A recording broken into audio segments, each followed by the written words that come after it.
Juan Mendez Scott's Mystery Magazine.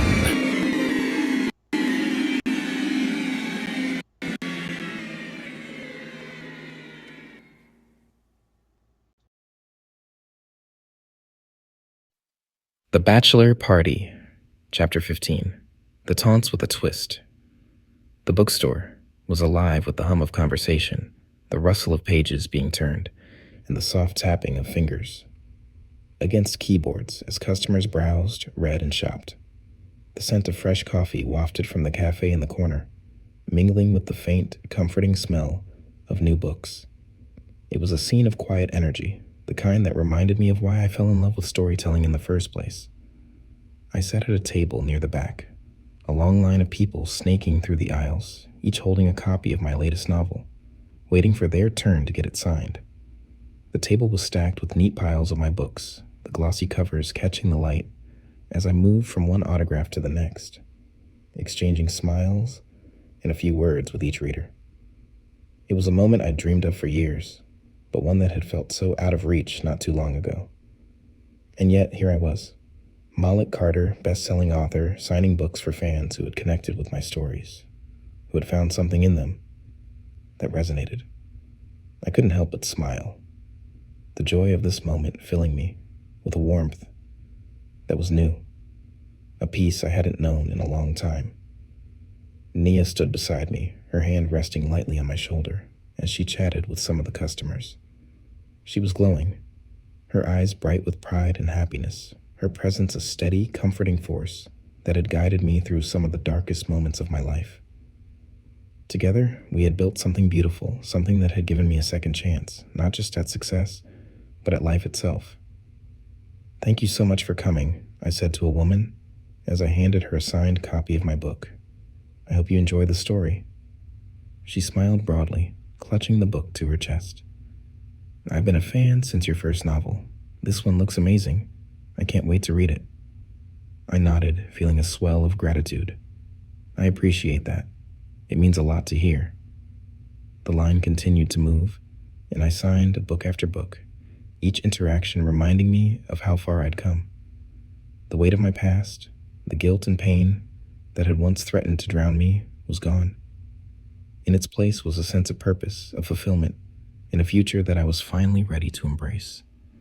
As the line began to dwindle, I reached for the next book, a small smile playing on my lips as I prepared to write another note of thanks. But when I turned the cover to face me, I paused, a flicker of surprise running through me. The cover was striking, dark, ominous, and gripping. In the center of the image was a man's head, sitting upright in the middle of a desolate road. His eyes were wide open, frozen in shock, and his mouth was twisted into an expression of terror.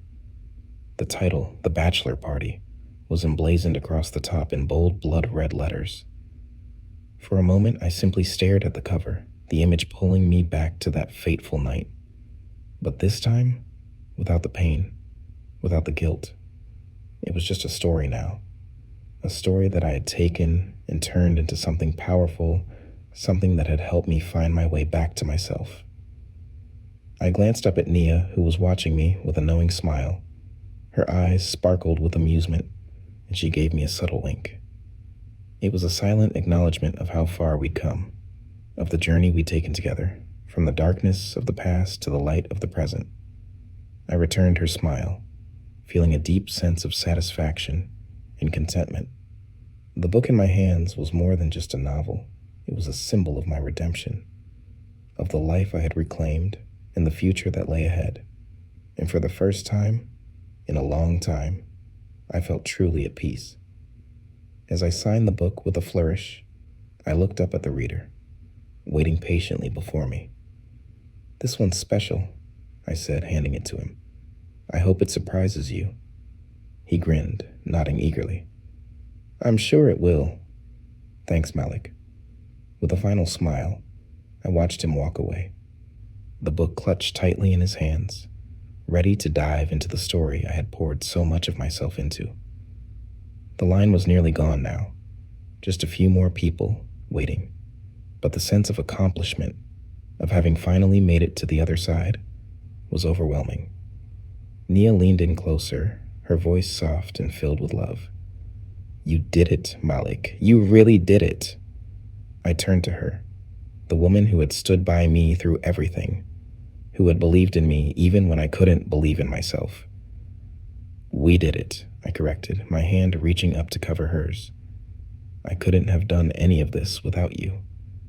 She smiled, her eyes shining with unshed tears. "I'm so proud of you." As I leaned in to kiss her, the final book in the stack sitting on the table before me, I felt a sense of completeness, of a chapter closing and a new one beginning. The darkness was gone, replaced by light and love, and the future was wide open, filled with possibilities I had never dared to dream of. The last image in my mind as I signed the final book was the cover of The Bachelor Party, that man's head staring back at me, not with fear or regret, but with a kind of understanding. The past was behind me, and the future, our future, was bright and full of promise. As we stood together, surrounded by the buzz of the bookstore and the life we had built, I knew that I was ready to embrace it all, to write the next chapter of our story, and to do it with the woman I loved by my side.